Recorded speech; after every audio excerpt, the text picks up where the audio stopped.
Good morning, everyone, and welcome to the Rangers Review morning briefing. It is Wednesday, the 17th of July, and I'm delighted to say we're joined for the first time this week by Stevie Clifford. How's it going, Stevie? Yeah, good morning, Derek. Good morning, everyone. Pleased to be here, catch up on all things Rangers. So it's been a while since I've been on, I think. So certainly has. Fun. Yeah, absolutely. Always is when you're on. Before we get stuck in, folks, just a quick word as ever. Bit of podcast admin for our podcast sponsors, MPH Boilers, the family-run business covering all of mainland Scotland, award-winning as well. If you're looking for a new boiler, if you need to upgrade it, then they've got those brilliant Viessmann boilers on offer. The all-important link is in the description below. Do go and check them out, folks. Right, where shall we start today? Well, first of all, the Saudis transfer window is open, so I've seen a lot of people on social media getting a bit excited about potential bids coming in for Rangers players. I know that a number of players have been linked with moves out there to the Middle East, and certainly we'll be keeping an eye on events, and if anything comes in, we'll let you know what's going on. In terms of the Rangers squad, Philip Clement has been speaking about the Rangers squad readiness for the upcoming Champions League qualifiers, and he's spoken about building a new core in the team. You can read the piece over on the website, folks. The link is in the description below as well, and if you prefer to watch your Rangers review content, then the chat is over on YouTube as well. But I'll read you a little snippet of what you had to say. It says, we need extra bodies and extra quality to be successful. I always believe that with your squad you can succeed, because otherwise you cannot get results against Real Madrid with a team like Bruges. Everyone said that was impossible, but if you don't believe it is possible, it will never happen. So it's about the mindset of the players. They must believe in themselves and be hungry to become better. But it's not only about quality, it's about work rate, it's about mentality, it's about what you do every day. I've seen players that are now better than they were 6 months ago. We've been working hard for that kind of mindset, and all of the players who have come in, we want them all ambitious to become better, and with all the staff together, we can give them the tools to become better. So in that way, I believe with whatever squad we have at that moment, we'll have the ability to qualify, but everybody needs to be at their top, and the more quality you have, the better your chance. He also spoke about coming up against some of the potential opposition that Rangers could face. He says, for sure, it's not easy because you need to qualify against teams with a much bigger budget. That is the reality. We did it a few years ago with Bruges. The advantage then at that moment was that you had your core of your team already a few years together. We are building that now. Now you need to build a core for the next couple of years, and that is why players like Diamandi were really important to bring in January.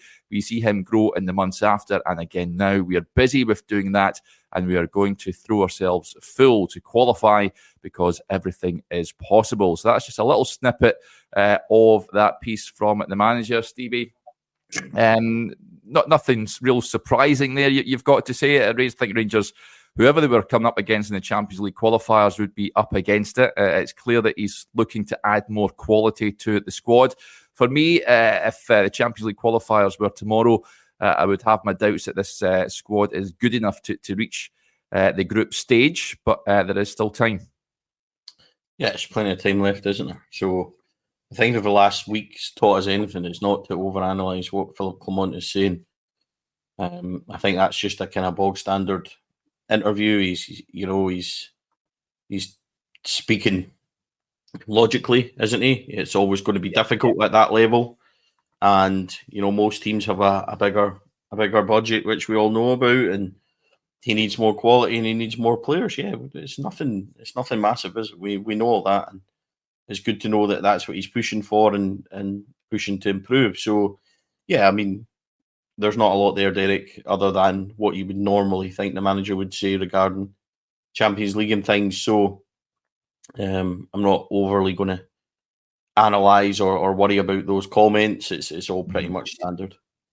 What's your feeling on the situation? I think when we spoke last week, Stevie, it's as is pretty much. There's been no new incomings or indeed outgoings. Can you understand the supporters' frustration at this moment in time? Not to mention the Ibrox situation. There seems to be a lot of negativity amongst the fan base at this moment in time.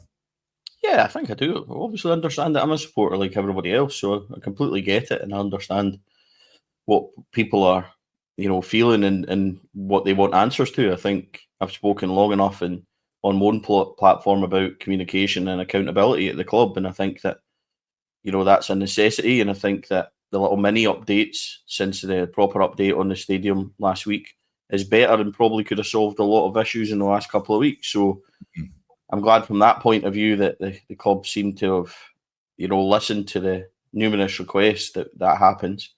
With regards to signings and things, I'm a bit more relaxed than everybody else, I think. I'm still confident business will be done both in and out of the club, Derek. And it's just a matter of maybe one or two happening so it starts the trail of movement. So I can understand people want more in. I wanted more in before we went to Holland. So I can't suddenly turn around and say at this point, I'm okay and I'm happy with it to that extent. But what I'm trying to say is I'm more relaxed and confident that there's a lot more to come. Yeah, there's a point I wanted to raise. We'll talk transfers. If you want to get your questions in, folks, fire them in and we'll address as many as we can. Sam Lammers played for the B team yesterday. Rangers played at a Leeds United second string at the training centre, lost by a 0-0. A number of players, notable players played as well as the young lads. We've seen Leon King, Robbie Fraser, Bailey Rice played, and Sam Lammers started the game as well. Aldo with a point and a few others coming in as well with this. Why is Lammers in the B team if no one wants him? Can't treat a player like that. Getting Sakala vibes with the way Beale treated him. And Ian with the point as well says that the stall on any sort of Lammers deal is really frustrating. Feel that him leaving is going to be key to getting Sima in. Reports in Holland last night suggest that FC20, who were rumoured to be interested in Sam Lammers, had pulled out. We also believe that the AZ Alkmaar that was signed a boy for the life of me, is it Troy Parrott? I think they've signed, which leads you to suggest that they won't be coming in for Sam Lammers either. Play them in the B team, Stevie. Is that the right route to go down if you're looking to move him on? I don't think we'll get any choice, really. Like, he's not part of the team. I think there'll be other players that return that will be part of the B team, and they'll be made clear that their future is not with Rangers. So, is it ideal? Probably not. But we've got a massive squad. We need to prioritise the guys that they do want to be involved in. Listen, football's ruthless. You know what I mean? That way, and Sam needs to go out and find himself a club as much as we need to move him on as well. So, I don't really have a load of sympathy if it sounds ruthless and fine, but we need to move these players on. And by all accounts, he missed a few chances and stuff like that. Maybe if we had stuck a few Holland flags and things around the training centre, he might have been fooled to thinking he was over there and banged him away. But I think it'd just be best for everyone, Derek, if he and a number of others moved on. So hopefully that'll come. But here comes the problem that I've spoke about for a very long time, and I've moaned about that we've given them so many comfortable contracts and everything else that these players are in no rush and no mood to go anywhere. So no. I can assure you, if Sam Lammers wasn't so handsomely paid and stuff like that, then he might be eager to try and move for a better deal in first team football as well. But that's the issue, isn't it? So I'm just in a position, Derek, where he and a lot of them, I spoke about it the other day on one article, that 6 players could leave tomorrow. It's probably closer to 10, and you wouldn't blink an eyelid, would you? So there's a lot of business still to be done, especially out at the club, and let's hope that these boys do start to manoeuvre and move forward. I'm pretty confident that in the next couple of weeks we will see that movement. It might be a late burner this window, the way things are going, but I'm still confident that players will come and go. Yeah, Denzel, the point as well, says if nobody wants Lammers, then he'll have to earn his corn. Surely we're not going to let a £3.5 million player kick his heels in the B team until the winter window. Rangers' intention is to sell Sam Lammers in this window. I do still see him moving on. To who and what the deal will be, who knows at this moment in time. But yeah, I think it's imperative Rangers move Sam Lammers on. It's not going to happen for him at the club. There's an interesting the point as well there on Sima about Lammers leaving. Stevie asked Joshua about this yesterday. The manager was speaking in glowing terms of a Dallas Sima at their summer training base in the Netherlands. He says that Abda loves the club and he treats him, he's like a son to him, and he would love him to return to Rangers, but it's all dependent on Brighton, and the price they're asking Rangers, it's not possible at this moment in time. So that is one. You mentioned there's sort of a slow burner in the transfer window. I think that could be dependent on sales, I'd imagine, and potential Champions League qualification. Yeah, most likely that one will run until late in the window. We kind of hinted on that very early, didn't we? So yeah, it's probably one we just need to watch. I wouldn't be surprised if it's quite like the Ryan Kent saga, minus Casper turning up on the last day of the transfer window. So that might be one that goes right to the very last minute. But I'm hopeful in that one with regards to just liking the player and him being somebody that was so popular amongst the support and things as well. So I think we'd all like to see Abdallah Sima back. But again, just like we talk about Kenny McLean and just like we talk about everybody else, it needs to be the right deal for the club. I wouldn't be rushing in with £7-8 million, and we don't have that anyway. But even if we did, it needs to be right for the club, and it needs to be the right deal. So there's a strategy to these things that I'm sure that Niels Coppin is all over and aware of. So it's difficult, as the old cliche of saying that patience is required. But as I said, hopefully over these next couple of weeks, things should become a lot clearer. Yeah. Niall gets in touch. He says, "Morning, guys. Often listen to the podcast, and I'm usually working on holiday in the Norwegian Arctic Circle and enjoying the live version of the show. Thank you for tuning in, Niall. It's good to have you tuning in from that part of the world. I was up that neck of the woods back in February time. Lovely place to go if you can, folks. But good to have you tuning in, buddy. As a point as well, we've seen news yesterday. Glenn Kamara on the move again, Stevie. Jock with the point, he obviously lives over there. Morning, chaps. For sunny France, I see Kamara being paraded here in Rennes.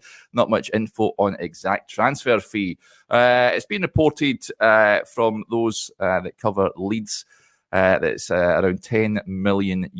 So probably about £8.5 million there or thereabouts. I've seen suggestions that Rangers will get a sell-on. I believe any such sell-on will be on the profit as opposed to the whole fee that Leeds United will get. Of course, Rangers sold him for around £5 and it pretty much doubled his valuation in a year. But if Rangers do get, say, a sort of 10% sell-on, Stevie, every penny counts, I guess.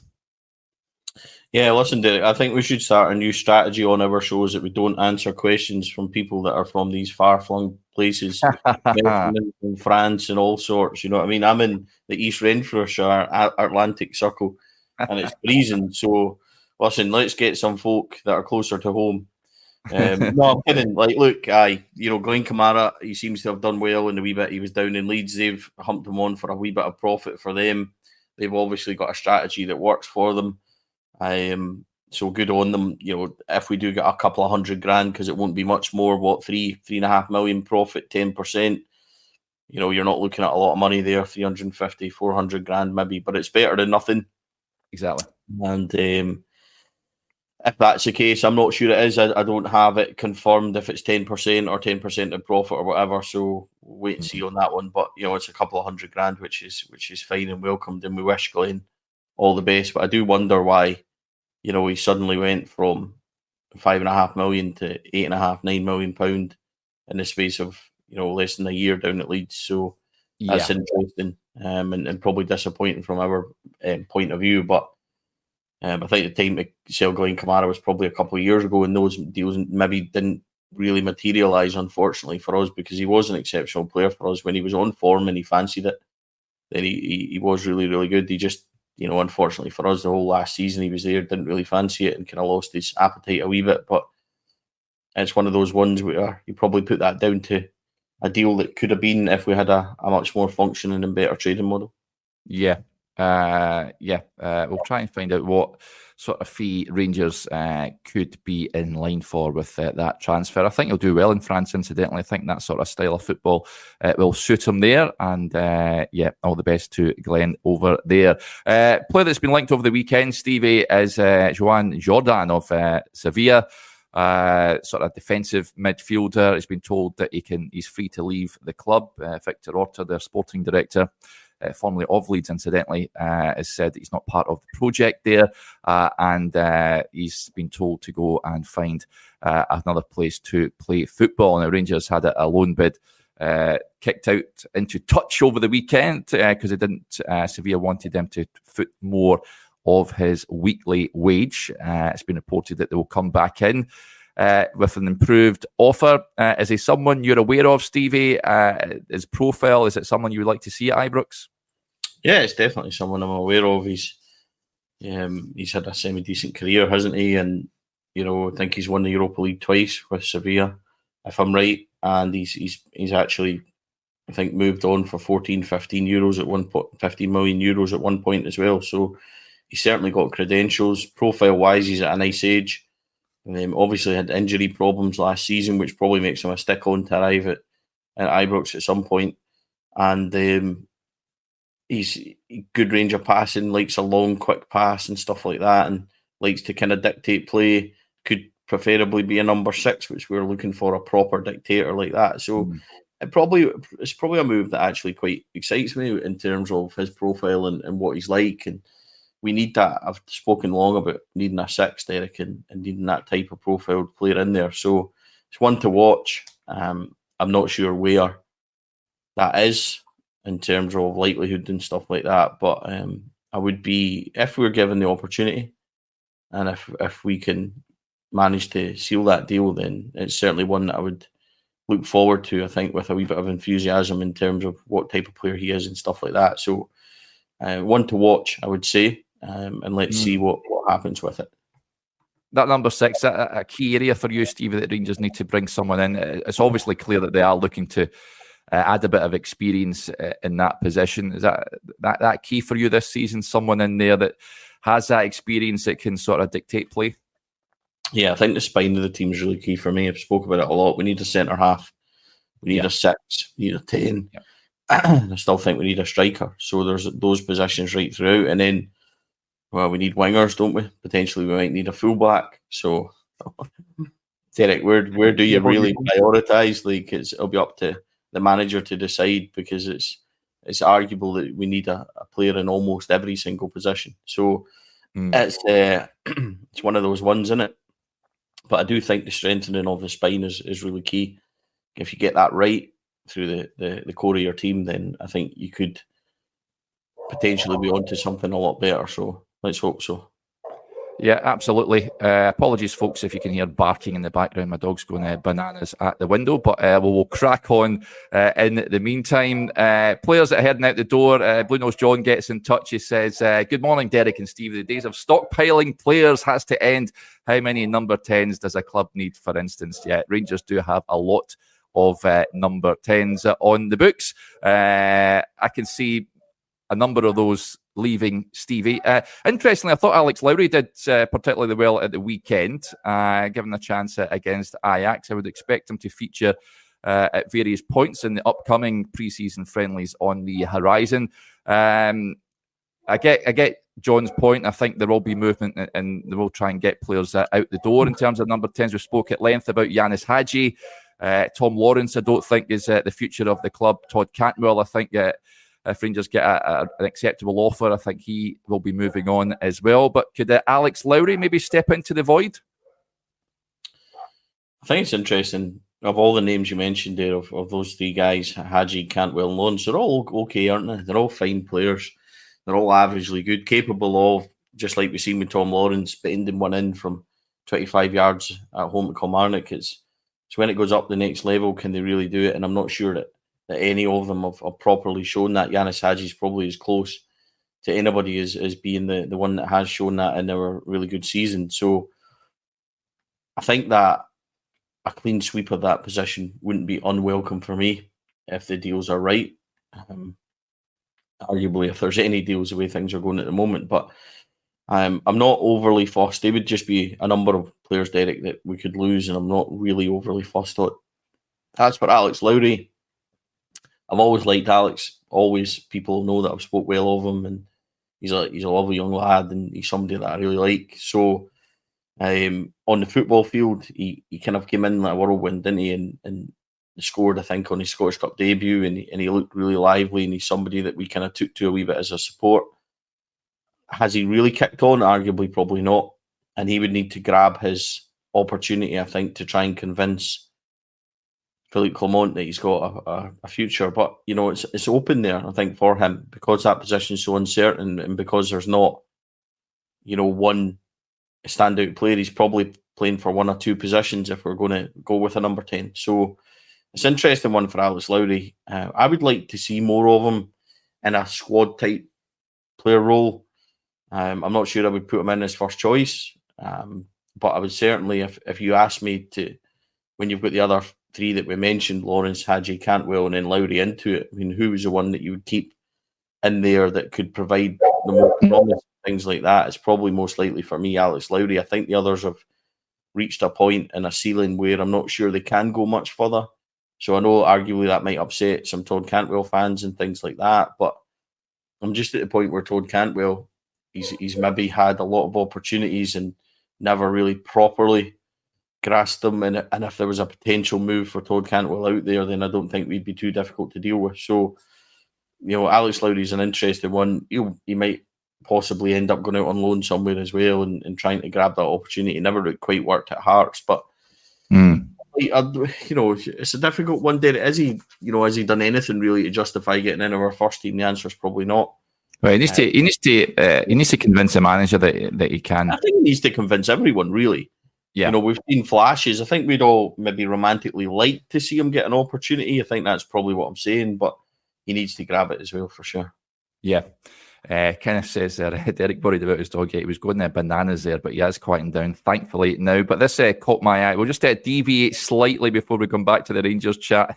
Mandy says, Derek, I have 8 dogs. I race whippets for fun, not money. All have Rangers names. Lol. Let us know your names of your dogs, Mandy. I am intrigued now to find out what you have called your whippets. But just on the issue of Lowry there, Stevie, and the wider youth academy, is there any players you think that could be making an impact next season? When I was on with Joshua yesterday, he spoke about the left back position and Ridvan and Jefty competing for it. I suggested that Robbie Fraser will be looking to really push on after making his debut at the tail end of last season. You've got Cole McKinnon that came in at various points last season.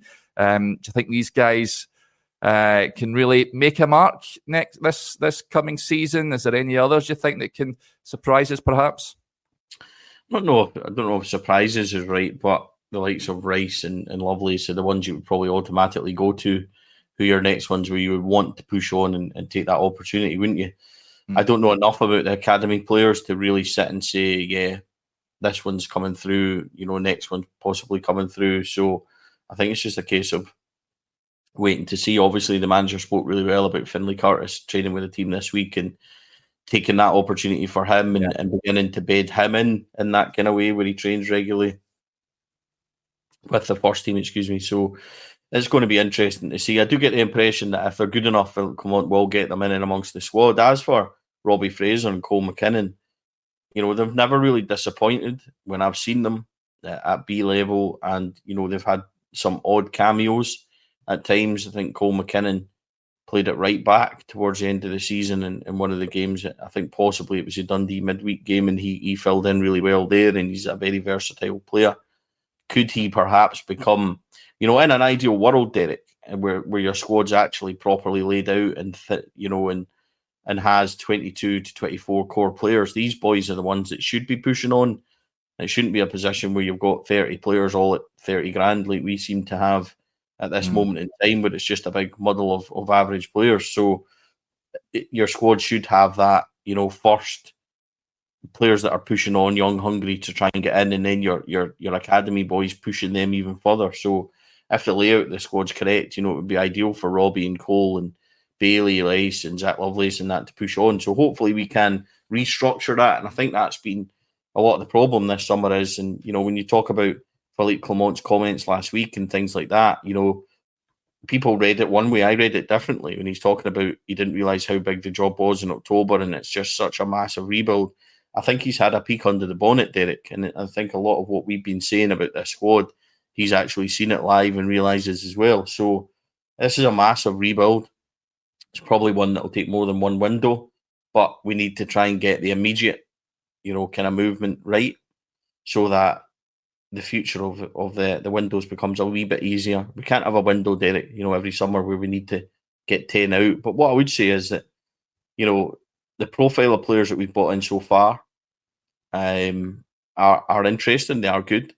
I think that there's cause to look at the likes of EFD and Connor Barron and things like that, and Cortez, and look at that and think, right, these boys perhaps might not be the kind of golden ticket at this moment in time, but can be really successful for us, can immediately make an impact with their enthusiasm, speed, etc. So, you talk about left back position, and the three of the boys there, Redvan, EFD, and Robbie Fraser. There might be a position where EFD can actually play further up, and he's somebody that's quite direct and quite pacey on the left side and things like that. So there is options, maybe not ones that we would have wanted at this point.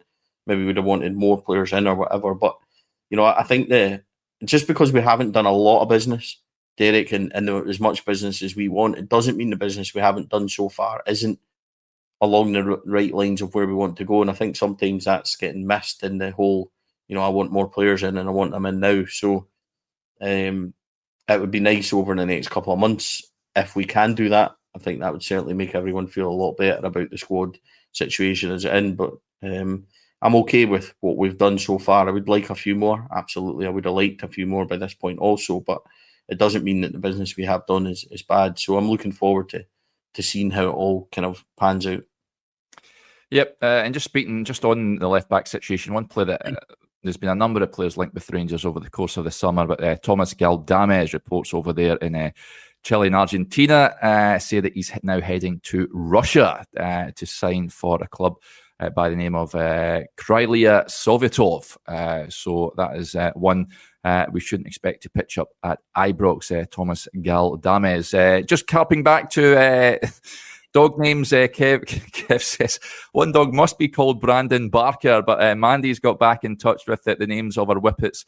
She says, Gaza, Haitley, Coisty, DJ, Sassy, Novo, Didi, Reina, Ali Sunis, Reno, Gio, Georgie, Teddy Girl. So there you go. I've raced them for 21 years, all live inside amazing little dogs. Absolutely fantastic, Mandy. Thank you for that. Thank you for that. I'm sure they all are. Your dog is named after McCoy, Stevie? Is that just a random Ali name? Yeah, she's down here. Ali. Up.